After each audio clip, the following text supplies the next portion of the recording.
stocks in Asia traded lower Monday morning following significantly weaker than expected Chinese trade data released over the weekend.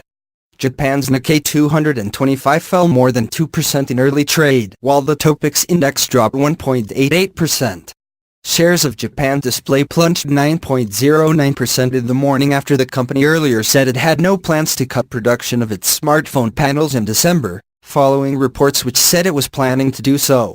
Meanwhile, South Korea's Kospi also slipped 1.45%, with chipmaker SK Hynix dropping 2.69%. Over in Australia, the ASX 200 fell 1.71% earlier in morning trade to touch lows not seen since December 2016, with almost all sectors seeing losses. The financial sub-index Down Under fell 2.35% as shares of Australia's so-called Big Four banks declined. Australia and New Zealand Banking Group dropped 2.76%, and Commonwealth Bank of Australia fell 2.6%. Westpac slipped 2.53%, and National Australia Bank was down 1.79%. The mainland Chinese markets, closely watched as a result of the trade war between Beijing and Washington, are set to open at 9:30 a.m. HK/SIN. Chinese November trade data dwindles. China reported notably weaker than expected November exports and imports, which pointed to slower global and domestic demand and raised the possibility that Beijing may undertake more measures to boost growth. November exports rose 5.4% from a year earlier, according to Chinese customs data on Saturday, which was below the 10% jump predicted by a Reuters poll. That number was also the weakest performance since a 3% contraction in March. The customs data showed that annual growth for exports to all of China's major partners slowed significantly.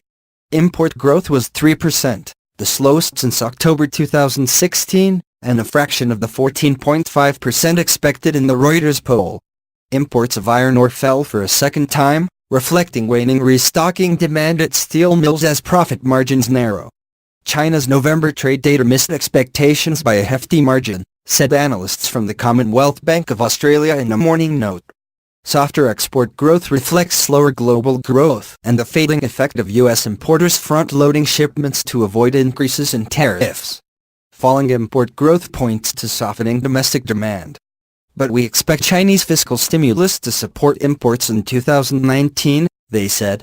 Simple name price change % change Nikkei HSI ASX 200 Shanghai Kospi CNBC 100 hard deadline on U.S.-China trade war pause. U.S. Trade Representative Robert Lighthizer told CBS in an interview on Sunday that the end of the 90-day pause in tariff escalation between Washington and Beijing in their trade war is a hard deadline.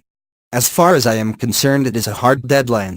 When I talk to the President of the United States, he is not talking about going beyond March, he said on the CBS show Face the Nation, referring to President Donald Trump's decision to delay tariffs imposition until March 1 while talks proceed. At the G20 summit in Argentina, Trump and Chinese President Xi Jinping struck an agreement to delay imposing additional tariffs on each other's goods for 90 days. Currencies. The U.S. dollar index, which tracks the greenback against the basket of its peers, was at 96.661 after touching highs around the 97.2 handle last week. The Japanese yen, widely viewed as a safe haven currency, traded at 112.52 after seeing lows around 113.8 last week. The Australian dollar was at $0.7188 after touching highs around $0.739 in the previous week. Reuters contributed to this report.